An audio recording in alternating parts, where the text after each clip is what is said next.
First of all, I feel honored and humbled to have been appointed by the President to lead this important Ministry of Finance and Development. I feel energized. I'm rolling up my sleeve and ready to go. My vision, which is really, I support the President's vision of turning Zimbabwe into a middle-income country in the next few years. It is doable. That will require pushing forward with stronger growth that is sustained and that is shared. The pillars for that involve restoring confidence in the economy, working externally on the arrears clearance front, making sure that external investors can be interested in Zimbabwe again. I'll be rolling out a plan on the arrears clearance and the whole debt restructuring process. Coupled with that is building credit lines globally. It's already started. Institutions such as the CDC showing interest with the 100 million facility that we need to conclude. Make sure that we build those reserves and credit lines. Internally, it is about fiscal consolidation and making sure that on the expenditure side, we live within our means or move towards that.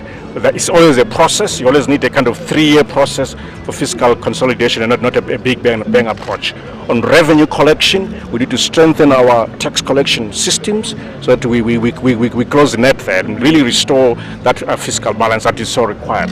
Now, on the monetary policy front, the idea is to make sure that monetary policy and fiscal policy complement each other. The one is not an albatross or a substitute for the other. So again, those monetary policy reforms, which I've explained before, are being looked into with urgency. Ultimately, we would like to have a Zimbabwe dollar that is stable, that people have confidence in, and we'll start working towards that. And you'll hear in the monetary policy statement the first steps towards that, building reserves. Because to have a domestic currency, you need to build reserves and also support output production in the gold sector, because that's part of the reserves. So that's really the plan. Of course, looking in terms of development, I'm also Minister for Development, or at least make sure that I keep an eye on it. I'm very passionate about the youth, making sure that youthful entrepreneurs are supported. So ideas around financing strategies for the youth, a national venture fund, which I've written about before, those are things that I'll look into, because as you know that with banks, whatever bank you create, people are still borrowing at crazy rates of 5% per month. Who can afford such an interest rate? In the end, we have institutions, but people cannot borrow. What you need is patient capital, in the form of equity capital that stays in a business for 3 to 5 years and allows the entrepreneur to come through. Entrepreneurs need mentoring and so forth. They need incubation, they need support, all of those things I'm very passionate about. I'm very so passionate about the health sector. Absolutely. Most people don't realize that I'm actually also an expert on the economics of HIV, which I've written about globally, and I've supported international institutions in Geneva on how to allocate resources in the health sector globally. And I'm very passionate about making sure that ministry works well. Agriculture. You know, there's a wonderful, I hope I'm allowed to say this as minister, a very wonderful model in terms of an agricultural exchange in Ethiopia. It would be very good for us to look into that and see whether it's something that we could implement here, where you have farmers who are linked directly to the trading floor in terms of their produce. So they're able to deposit their crops out in the areas where they are, and then it's transported onto the trading floor and it's properly priced, they are paid, and they get paid at source. It's a wonderful way to modernize agriculture. Agro-processing is key. In industry, I talked about the National Venture Fund before. This fund or another mechanism should be financing re-equipment of industry. Companies using old equipment. I myself am involved in the manufacturing sector, in the plastic sector. I control a factory here, and I know the issues. So that also needs support. If you look at infrastructure, you know, when in my previous life, I actually created an infrastructure index for the whole of Africa.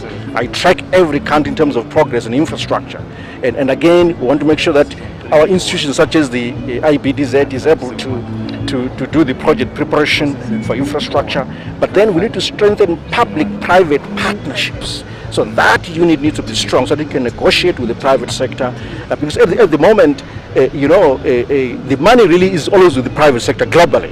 It's never with government. So how do you bring them in? You need that mechanism, that structure that crowds them in.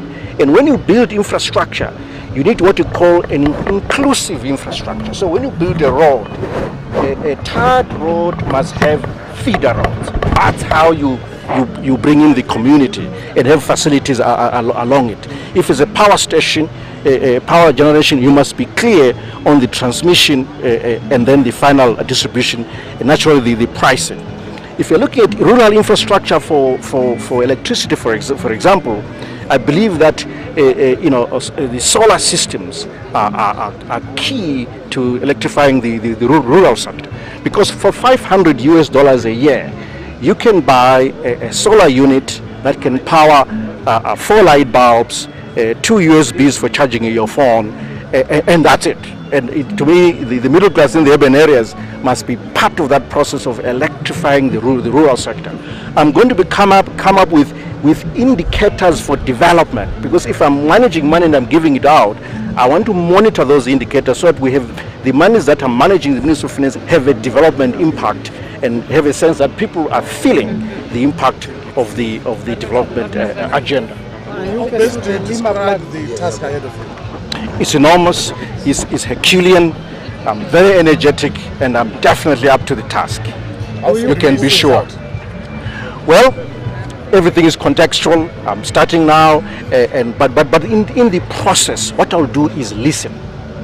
I have no problems with talking, as you can see, but it's listen. So I'll be consulting, first of all, with the president, the vice president, and then my colleagues. I've already started talking to them in terms of their needs, their priorities, because I'm passionate about having an impact on the ground in terms of development, and make sure the resources that I'm managing there's value for money. Yeah, absolutely, but listening is very important. So later in the week, I'm going to listen to industry, meet with the captains of industry, and try to understand their issues, what could work, and just listen to them. It's very important to listen. Are you going to pursue the Lima plan? I prefer to say is the external debt resolution plan. Absolutely, it's not one or the other, whatever, because it involves different players, different actors at different stages. So just call it external debt restructuring and resolution. That's right. Now, do you hope to tame the appetite for spending within central government? How do you hope to tame that? Well, I used to train civil servants. I trained 3,000 municipal managers in the whole of South Africa. Over a 3-year period, you could see the improvement. Accounts were being acquitted at local government level and so forth. So the culture of service delivery, of using money properly, value for money is very, very critical. Just changing the culture without necessarily retrenching people is also a very important issue. And Minister, the issue of change, I know. What I want to say is that we are going to have currency reforms, okay, and there will be a process, there will be a roadmap. Okay. The first step you will see in the monetary policy statement, and that will come out at the end of the month, and then we progress from there.